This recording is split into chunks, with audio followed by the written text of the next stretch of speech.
Okay. Assalamualaikum warahmatullahi wabarakatuh. Salam satu Malaysia. Salam Malaysia Madani. Kita ke udara pada petang ini tuan-tuan untuk membicarakan isu-isu semasa. Dan hari ini saudara tajuk Ketua Penerangan PAS iaitu Ahmad Fadli Syari. Saudara, dia orang ni tak habis-habis. Bila kita lantik peguam negara yang baru, mereka melata. Tapi bila lantik penasihat G4 Tun Dr. Mahathir,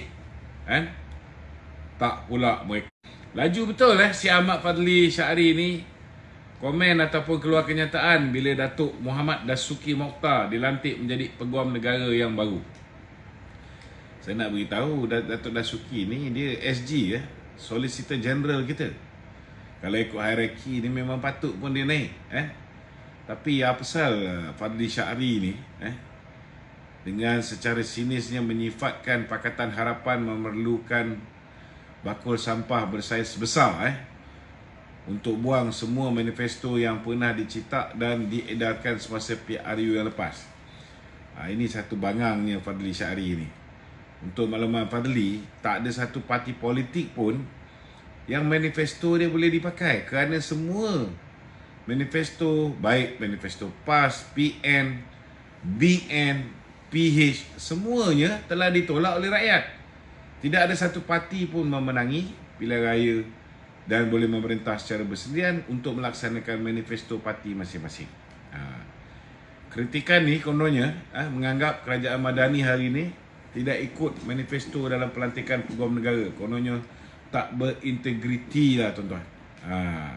Dia lupa masa SG4 punya penasihat jadi Perdana Menteri, dia lagilah tak ikut. Sampaikan Ketua Pesuruhjaya SPRM pun dia lantik Latifah Koya yang merupakan ahli Majlis Pimpinan Tertinggi Keadilan, dilantik menjadi Ketua Pesuruhjaya SPRM. Tak ada pula kita dengar Fadli Syari membebel pada ketika itu. Fadli ni juga tuan-tuan mengaitkan Datuk Ahmad Dasuki Mokhtar sebagai individu yang bertanggungjawab, memberikan 11 alasan kenapa yang amat berhormat Datuk Seri Zahid perlu diberikan DNAA. Ketika itu Datuk Muhammad Dasuki Mokhtar adalah Ketua Bahagian Pembicaraan dan Rayuan di Jabatan Peguam Negara. Fadli mungkin lupa ketika Peguam Negara yang lama, bukannya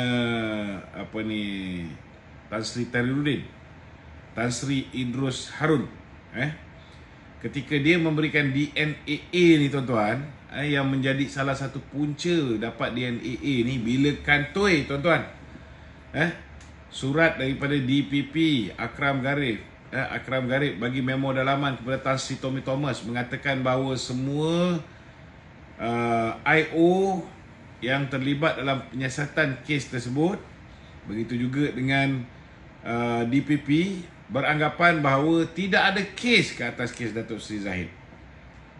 Tak ada kes. Dan dokumen ini telah bocor. Itu yang punca utama Datuk Seri Zahid Hamidi memperolehi DNAA tuan-tuan. Sebab memang terang lagi bersuluh bahawa apa yang Tommy Thomas tulis di dalam buku Justice in Wilderness mengatakan ada campur tangan pihak eksekutif Mahathir lah tuan-tuan, dalam mengarahkan beliau untuk mendakwa Datuk Zahid, Datuk Najib semua sekali, walaupun dah DPP dan IO kata tak ada kes, tak ada asas untuk dakwa, tapi diteruskan juga. Jadi bagi saya lah, tuduhan Ahmad Fadli ni dilihat sangat berat. Boleh disebut sebagai fitnah. Takkanlah Datuk Dasuki Mokhtar ni mempunyai kuasa terlalu besar dan boleh melebihi kuasa hakim-hakim yang mengendalikan kes Datuk Seri Ahmad Zahid. Jangan lupa, dia punya kes dia ada dua, 140, 147. Yang pertama tu bukan dilepaskan oleh Jabatan Peguam Negara yang tarik kes, tetapi dilepaskan oleh hakim-hakim, oleh hakim di Mahkamah Tinggi Shah Alam. Lepas tu kita tanya juga, macam mana pula keputusan kes DNAA yang melibatkan Maulana Al-Kabir Syahidan Al-Qasimi? Adakah ada kaitan juga dengan bahagian pembicaraan dan rayuan di Jabatan Peguam Negara?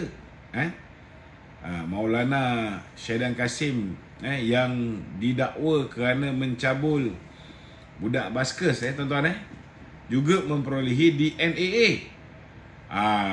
Adakah ini dibantu oleh Peguam Negara yang mirip kepada Perikatan Nasional? Adakah ini dibantu oleh Taqiyuddin yang satu ketika dahulu merupakan menteri yang menjaga hak ehwal undang-undang? Jadi sebelum kamu mengeluarkan kenyataan tu, fikirlah panjang-panjang. Kamu tahu ke pelantikan Peguam Negara ni perlu juga mendapat perkenan Seri Paduka Baginda Tuan Agong? Kamu ingat Seri Paduka Baginda Tuan Agong ni hanya tanda tangan watika pelantikan saja ke? Tak ada cek background Datuk Dasuki ke? Baginda sudah pastilah telah membuat semakan dan membuat penilaian teliti sebelum pelantikan ini dibuat. Kamu kena ingat Peguam Negara ni adalah berada di dalam pemerintahan kerajaan yang di-Pertuan Agong, bukan di bawah mana-mana individu. Dia tak perlu report pada Perdana Menteri. Kesimpulannya, sebelum kamu buat statement yang bodoh ataupun tidak cerdik ni, kamu fikir dulu masak-masak. Berkenaan orang lain, kamu laju aja keluar kenyataan. Bila isu rasuah geng kamu melibatkan Sanusi, melibatkan Menteri Besar Perlis, melibatkan Menteri Besar Terengganu, kamu diam saja. Masa slogan ataupun manifesto PN bersih dan stabil yang kamu bawa dalam PRU sebelum ni, rasuah menantu Presiden PAS, ada kamu bisik? Ada? Itu anak kepada Menteri Besar Perlis, PAS juga. Rasuah menantu Presiden Bersatu, sampai sekarang tak balik-balik ni. Kamu tutup mulut. Rasuah Jana Wibawa, kamu tutup mata. Ketirisan pentadbiran Kerajaan Kelantan, Terengganu, Kedah, semua kamu diam. Kamu menghilangkan diri. Tambah lagi, lantik pula Maha Firaun sebagai penasihat SG4. Maha Firaun ni puak kamu yang labelkan. Jangan lupa, kamu yang panggil Maha Firaun, Maha Zalim. Last kali kamu lantik jadi punah sihat. Mana pergi golongan profesional PAS? Mana? Mereka tak layak ke nak dilantik menjadi punah sihat ni? Okey, ada soalan lain? Silakan. Okey, Datuk. Isu hangat, isu kes buli di UPNM. Apa pandangan Datuk dalam isu ni? Saya secara peribadilah amat sedih dengan apa yang terjadi sejak kebelakangan ni, terutamanya melibatkan kes buli dan penderaan di UPNM. Kita tahulah latihan tentera apa semua sekali memanglah kasar budak-budak ni. Kalau tak silap saya, Yang di-Pertuan Agong juga telah menitahkan agar Kementerian Pertahanan mengambil serius isu buli yang sekali lagi dilaporkan berlaku di UPNM. Baru je jadi kecoh, sekarang ni tambah kecoh. Bagi saya lah, budaya buli ni tak boleh dibiarkan berlarutan, kerana ia bukan saja menjejaskan kesejahteraan pelajar, malah mencemarkan reputasi institusi pengajian tinggi di dalam negara kita. Yalah, memang dapat difahami untuk menyediakan seseorang anggota tentera latihan yang keras diperlukan, kita faham, dan memang lazimlah. Namun ia bertujuan membina kekentalan mental dan jiwa, bukan nak menjahanamkan fizikal anak-anak kita yang dihantar ke UPNM ni. Namun ini bukan bermakna sampai ke tahap buli ataupun menyeksa seseorang sehingga mendatangkan kecederaan, kecelakaan fizikal, dan ada juga sampai ke tahap meragut nyawa. Saya juga turut memuji tindakan segera yang diambil oleh Yang Berhormat Menteri Pertahanan, iaitu Datuk Seri Khalid Nordin, di mana pihak kementerian beliau telah pun mengambil langkah-langkah tambahan untuk mencegah insiden penderaan dan juga buli di kalangan kadet di Universiti Pertahanan Nasional Malaysia. Dalam hal ni, pihak kementerian beliau tidak akan berkompromi. Saya dipahamkan mereka tidak akan berkompromi dalam perkara ini dan akan mengambil tindakan tegas termasuk memberhentikan mereka-mereka yang terlibat ni daripada menjadi anggota kadet. Ini termasuklah dengan menuntut balik bayaran tanggungan yang telah diberikan sepanjang pelajar itu menjalani latihan sebagai anggota kadet di ALK UPNM. Ada soalan-soalan lain? Kawan-kawan di studio, kawan-kawan di rumah. Lama dah kita tak bersiaran ni. Saya punya kesibukan luar biasa sibuk ni tuan-tuan. Sampai tak sempat kita nak bersiaran.